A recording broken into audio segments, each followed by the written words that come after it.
Good morning, everybody, and welcome to Coffee Morning. My name is Kerry Duval, the Mental Health Warrior's wife. I'm taking over this morning.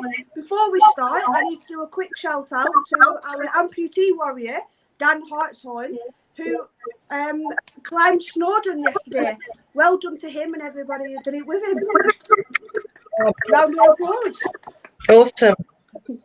Today, obviously, I'm joined by our original co-host, Kerry Burr, aka the Human GPS.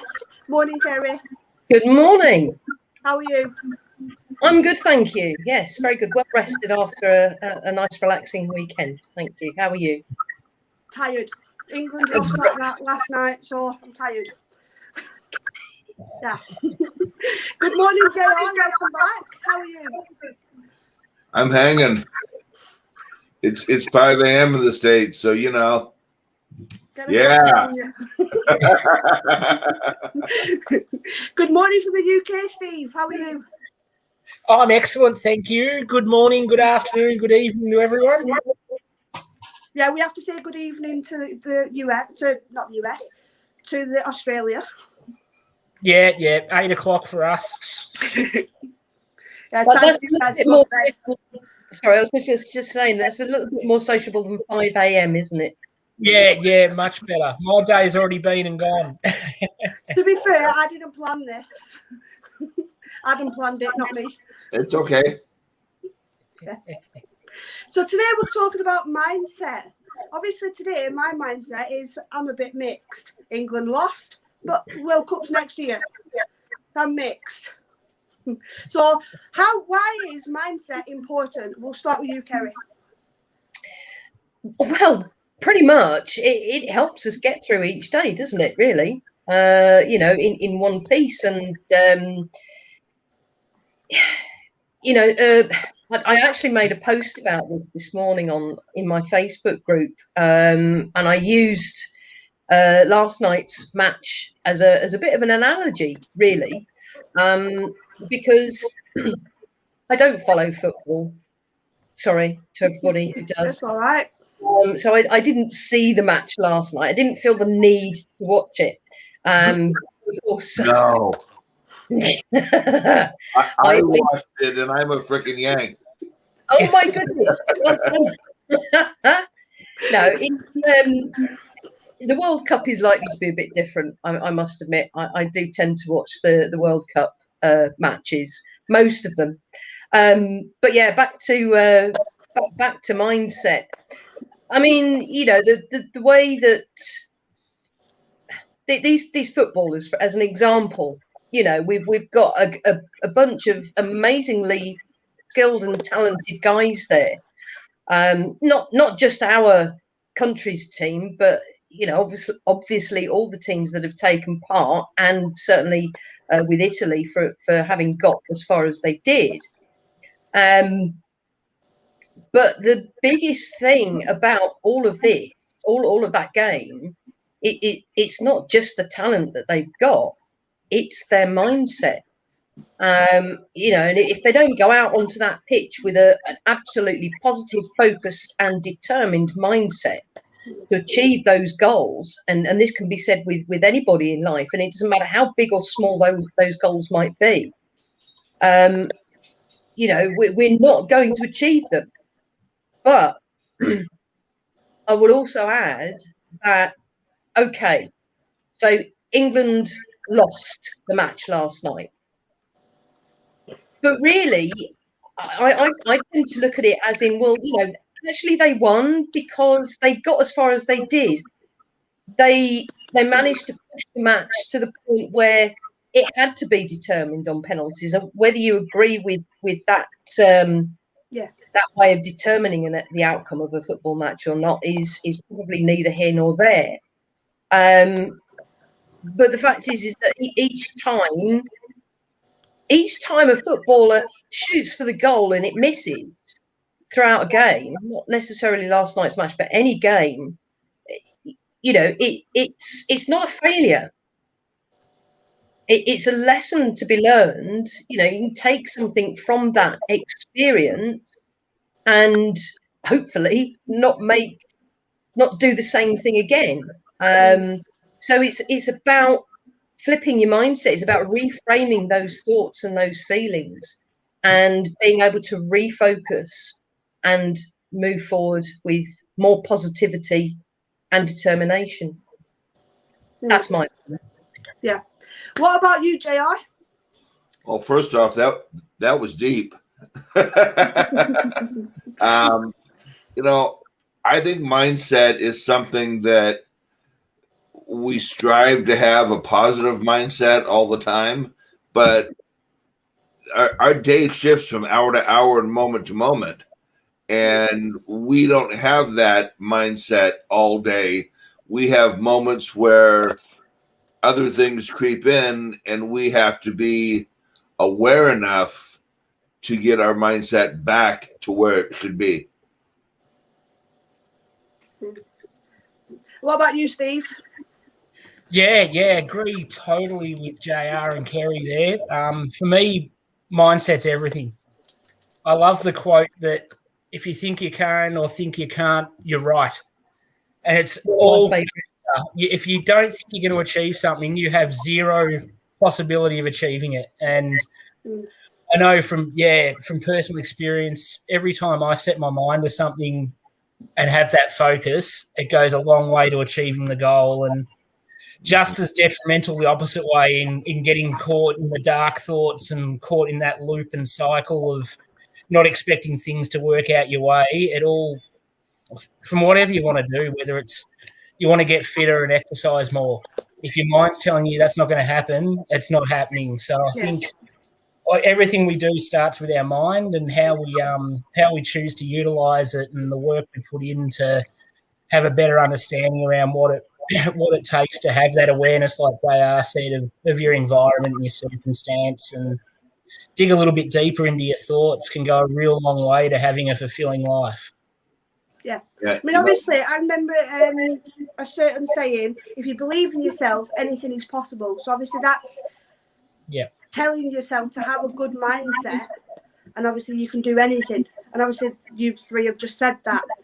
Yeah, Kerry, I do want to say that being autistic, I tend to overthink things a lot. And so that's something I really fight with my mindset at times too, is just way overthinking.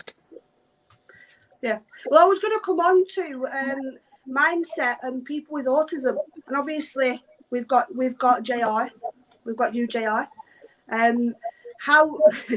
What's the difference between an individual mindset with somebody that's got autism and individual's mindset with somebody who hasn't got autism?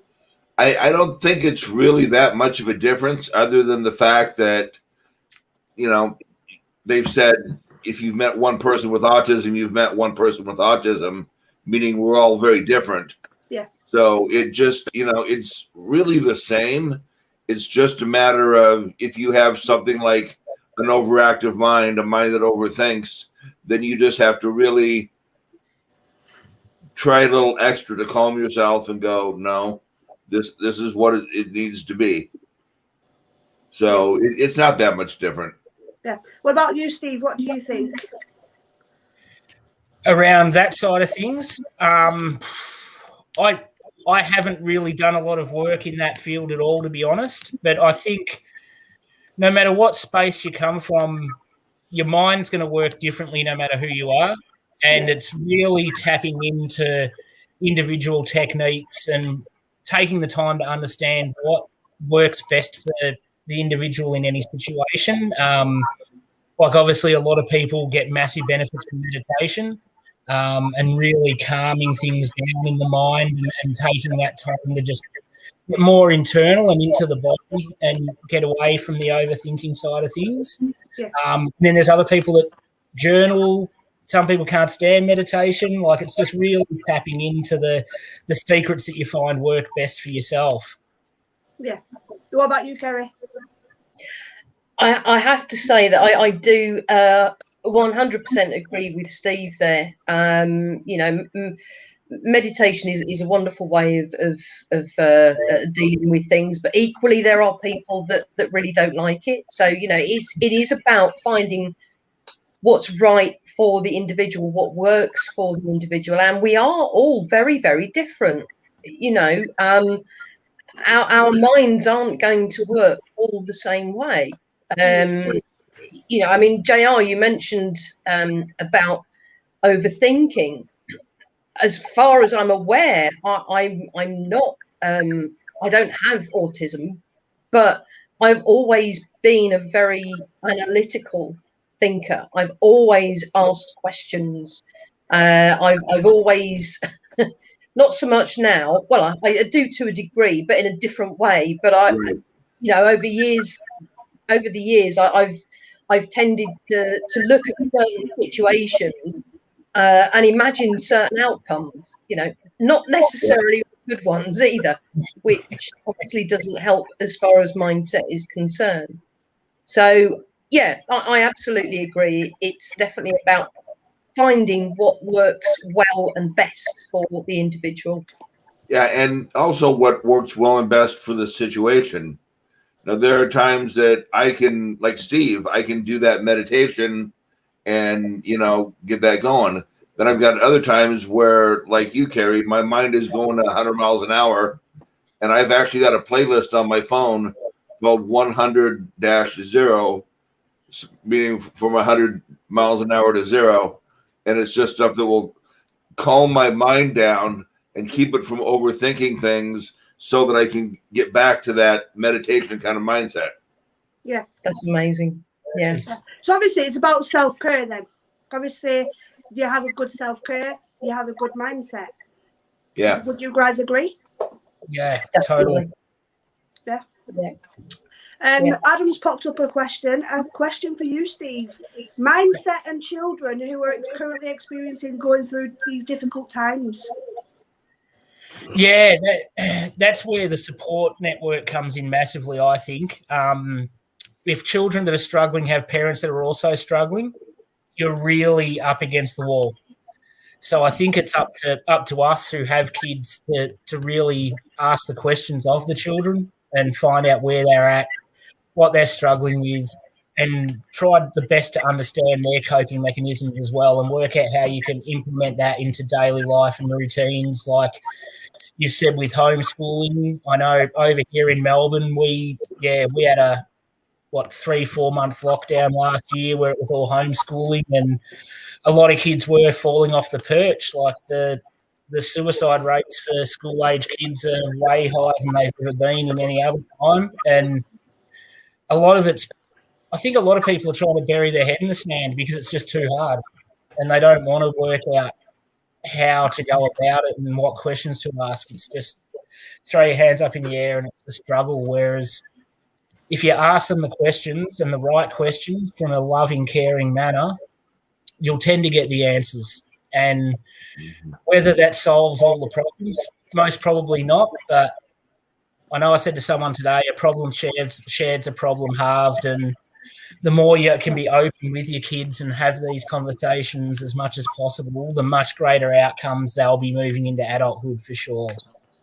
Yeah, definitely. But yeah, I'm going to touch on the homeschooling one because obviously in the UK we had, I don't even know how long it was. It was long anyway. And obviously throughout lockdown, it was Zoom calls every day, passwords. And obviously my mindset was, oh my God, I can't stand Zoom. And still to this day, it's like they mention Zoom and I'm like, no, please, no. Can't stand Zoom. We had that many problems. At one point, I actually phoned the school and I'm like, I'm not doing homeschool today. I quit. I'm having an inset day. So how teachers do it, obviously, I have no idea. I'm not a qualified teacher myself. It's I mean, you know, how many parents out there are actually qualified teachers? Exactly. But flip that around, as parents, you are constantly teaching your children anyway. But that doesn't mean to say that you're necessarily relevantly qualified to teach them the topics and subjects that they'd be learning at school. Yeah. So, yeah, I mean, I don't have children, so I suppose in that sense, I'm very grateful that I've not had to experience that myself. But I can empathise with those parents who have struggled throughout the lockdown periods. Particularly if they've got children that do find it difficult to just settle down in front of a computer screen and do their schooling from home. It's been a massively trying time for a lot of the children, hasn't it, really? They've been taken away from the environment. And if you think about it, home and school are two very different environments. School is where they're there to learn. They're in an educational setting. It's kind of regimented in a way because there is routine. They know what time they're going to have a break. They know what time they can go and have their lunch. They know what time that they're going to be able to pack up and go home. And of course, when they get home is where they kick back and they relax and they watch the television or play the computer games or perhaps even do a bit of homework if that's their thing. So to suddenly be in that relaxing environment, and now we've got to be quite regimented. We've got to be on the computer at a certain time. We've got to focus on these things on the computer at home instead of what we used to be doing on the computer, which is chatting with friends, playing games, anything like that. It's very, very different. And to expect young children, especially, to just flip that and just go straight into it is a huge, huge thing to ask of them.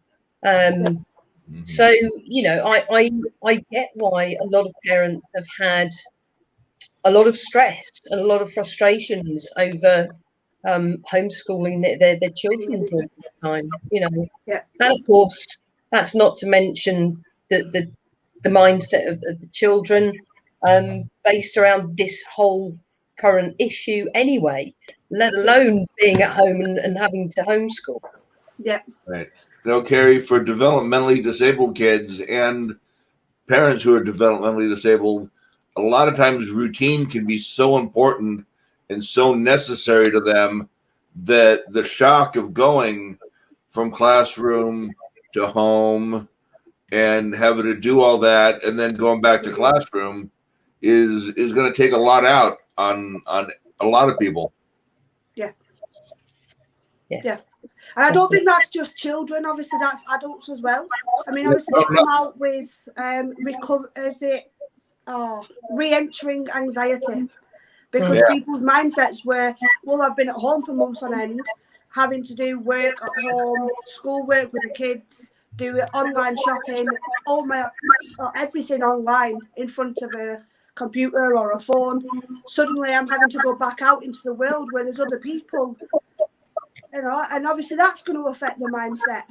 And then taking it back to children with autism, Lucas obviously really struggled going from 1 minute he's at home, then he's in school. Someone tested positive at school, so then he was at home again.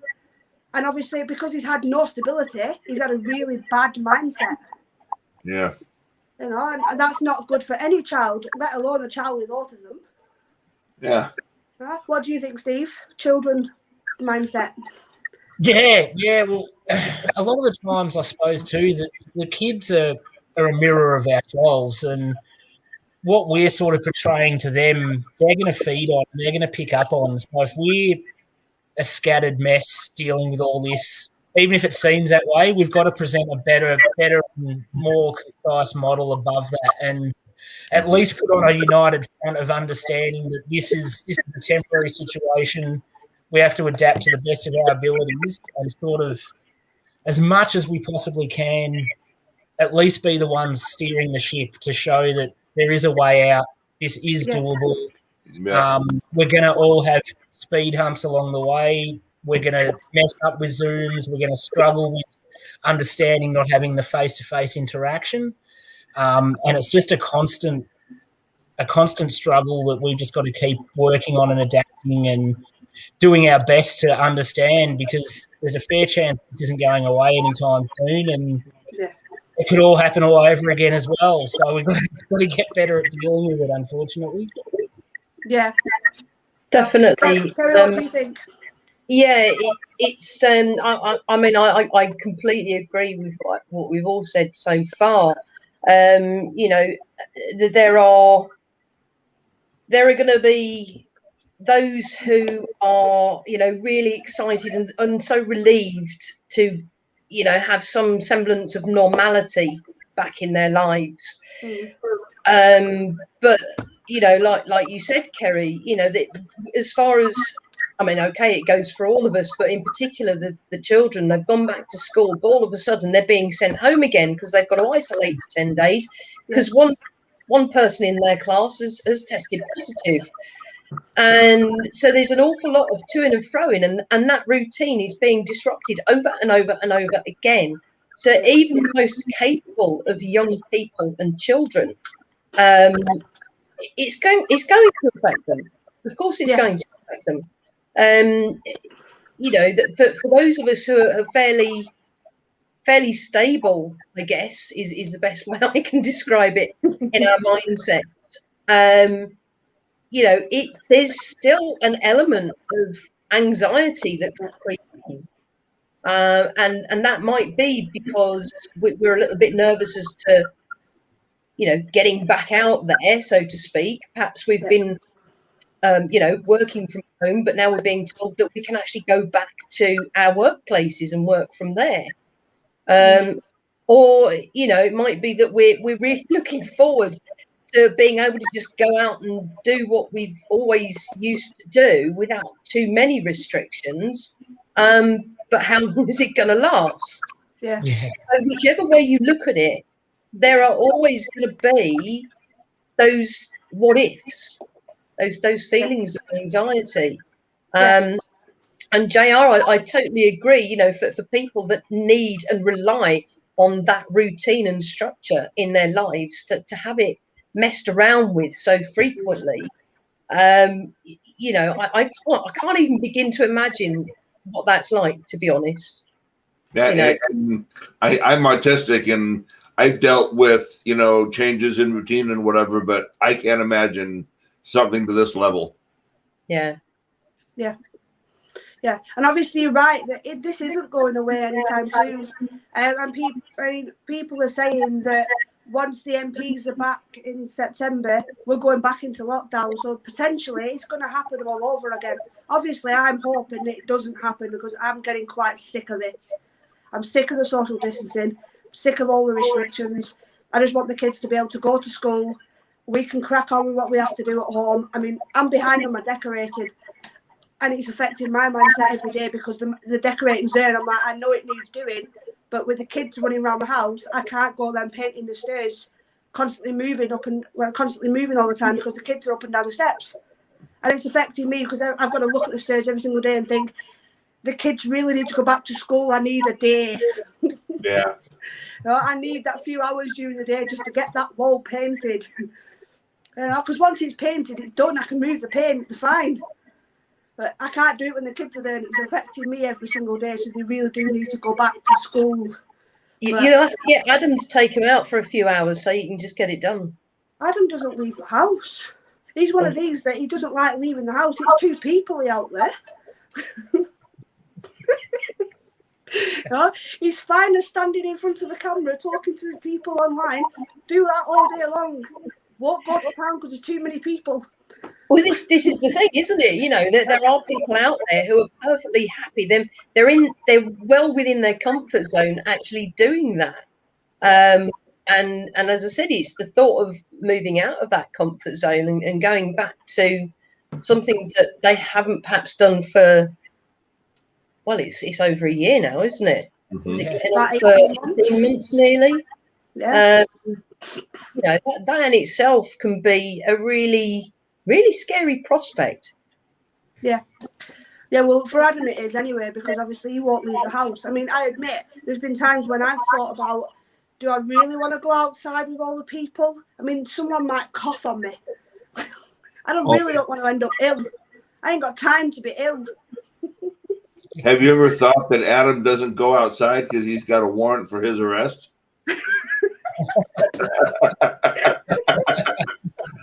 And maybe he's just telling you it's too peoply when really it's too copy. No, in our local town, there's no police. There's never a police officer around when you want one in our local town. They're 20 minutes away. Well, right now, that's what Adam likes. But he still doesn't leave the house.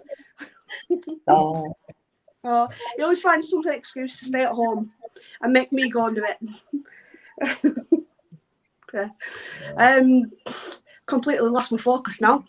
Mindset, right. Mindset in adults. Obviously, with all this time going on, with everything going on with all the COVID things, it's been really difficult for not just children, but adults as well. So how have you guys coped with all the restrictions? We'll start with Kerry. Well, to begin with, because I am very much an introvert, so you know, I live on my own. That's my choice, and I'm apart from 2 noisy dogs. You know, so I'm perfectly comfortable and happy in my own company. That doesn't mean to say that I don't enjoy being in the company of others. You know, I do, and before all of this started, I used to go out and socialise regularly. You know, once a week with friends, and it was great. Even went on holiday with them in 2019, and it was fantastic. But yeah, for a lot of it's not been a major issue. I've been able to focus on things that I've wanted to have the time to focus on, whereas before I didn't greatly. However, there is still that element that if you allow it to, can really kind of get you down. I live almost 200 miles away from my dad and my brother and most of my cousins. Yeah. And to not be able to go and visit them, my dad and my brother especially, throughout this time has been quite difficult, really difficult. And we speak most days on the phone, so we are in contact and we do keep in touch, but it's not quite the same, is it? No. As being able to actually physically be there with them. Yeah. And you know, I've missed going out with friends as well. I mean, we did manage it a few times back in last summer, but of course, then we experienced further restrictions, further lockdowns. You know, the whole country was suddenly split into a tier system, and you know, certain plans that I had in place to spend time with certain people and do certain things were put on the back burner, and that seems to be quite a sort of regular thing at the moment. It's being aware. I mean, it's you know, JR, you touched on it initially when we were talking about, you know, it's everybody's different and everybody you know, reacts and responds differently to these things, and the very fact is that, you know, the whole day is not going to be the same for our mindsets from start to finish. So for me, it's very much about being in the now, having that mindfulness, being aware of where I am, what I'm thinking, how I'm feeling, what's going on around me. And if what I'm thinking and how I'm feeling is not useful to me, how can I change that? What can I do to change that and make it better? So you know, there have been occasions where I've had days that are exactly like that, and sometimes we've just got to go with the flow. We've got to allow ourselves to feel those feelings and perhaps even have those thoughts. But on occasions like that, because I've recognised what's happening, I'll just switch off from work completely. If I've got even if I have got something booked in for the day, if it's something that I believe at that moment in time that I'm not going to be able to, like for example, working with a client, I'm not going to be able to work to my best ability for their benefit, to really help them, I'll move the appointment. Yeah. And I'll just take that day, and I'll go out and I'll walk the dogs. I'll come back and I'll just take time out and read or listen to music, or get involved in something different, do a little bit of gardening, or just even sit and watch a film or two. Just take my mind off of all of those negative things that are going on.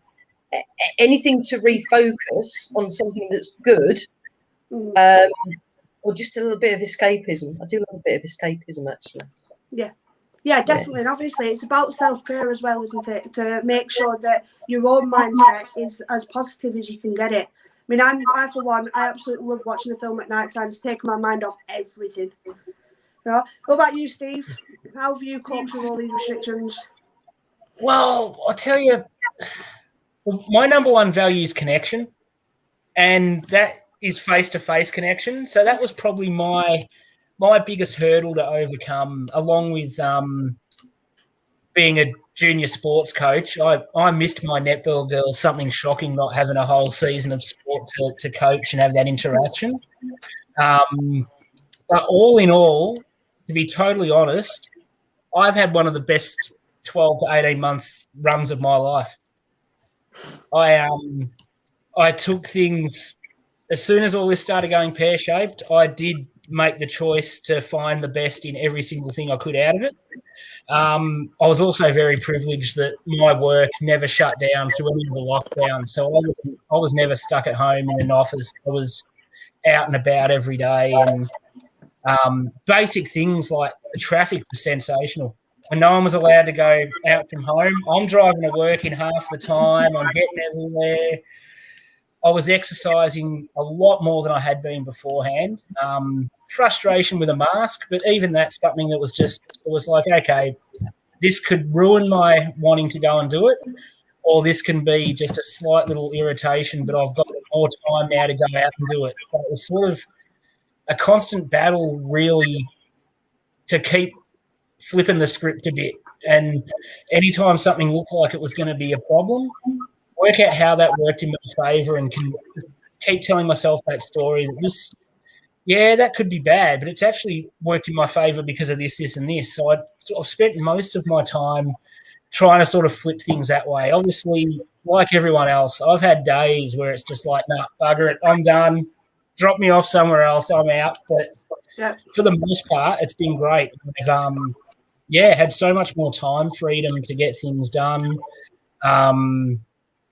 Probably been able to develop better relationships with the kids and things because they have been home so much and couldn't just go out hanging with mates all the time. So it did allow for some more tighter bonding and interaction around the place, which was a godsend, because I know, having 4 kids that are from teenagers to early adulthood, that trying to catch them all at home for any decent period of time has been getting harder and harder because they just split off into all different directions, and you forget what they look like after a week or so. So it was nice to have them penned in for a little while and not have them allowed to be roaming free and doing whatever they like.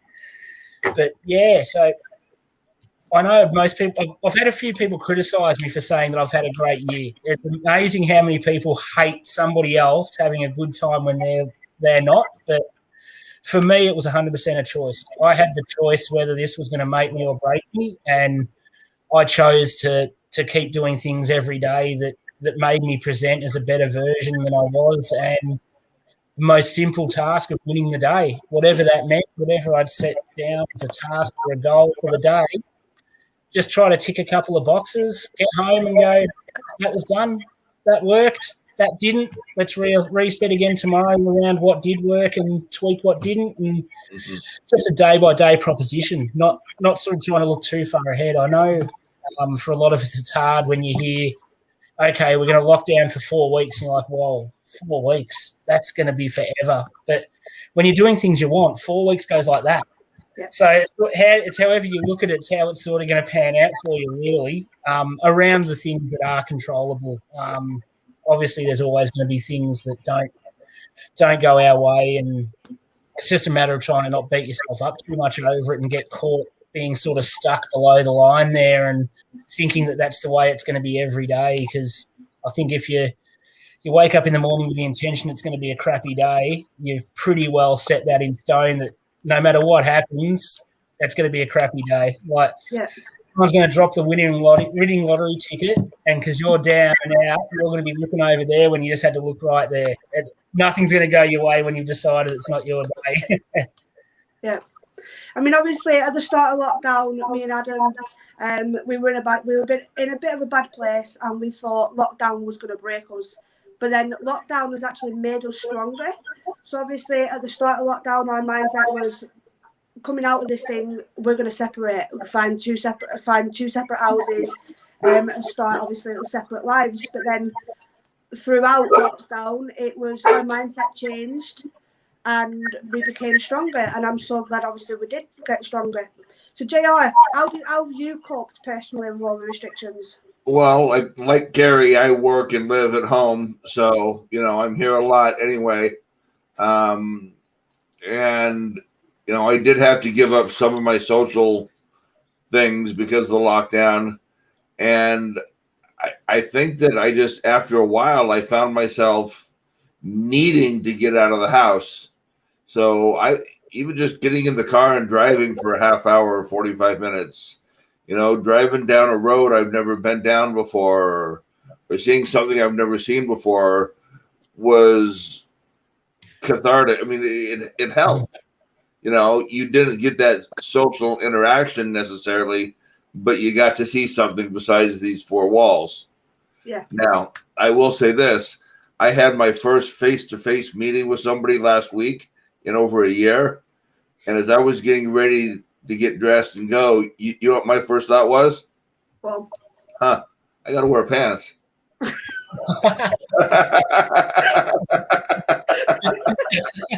Yeah, suddenly you've got to dress fully again. Yeah. I was going to No, say, not just yeah. the top half. Yeah. Not just from the waist up, you have to dress all the way down to the shoes. I know. In there. I know how you cope with that, putting shoes on again. And I'm like, I've not had to wear shoes for 12 months. Yeah.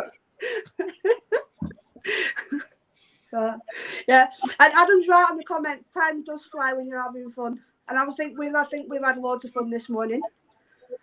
Definitely. I think so. I mean, it's worth being up at 5 a.m. So, Yeah. so that's Well, that's thank you all for joining us. Yeah. Well, thank you everybody for joining us. JR, you can go back to bed for a bit. Yeah. And enjoy the rest of your day. Steve Knapp, go and have some sleep. Yes, yep, I'm off to bed shortly too. Yeah. Right, well, thank you all for joining us again. And again, we'll give another shout out to Dan Hartshorn. Well done for climbing Snowdon. Adam's on at 1 o'clock. Adam, who are you with again? I've completely forgotten who you're with. My mind this morning. That England game last night really took it out of me. I don't even know who he's on with at 1 o'clock, but he's on at 1 o'clock, so tune in for that. See you later. Thank you for everybody for joining us. Bye. Bye.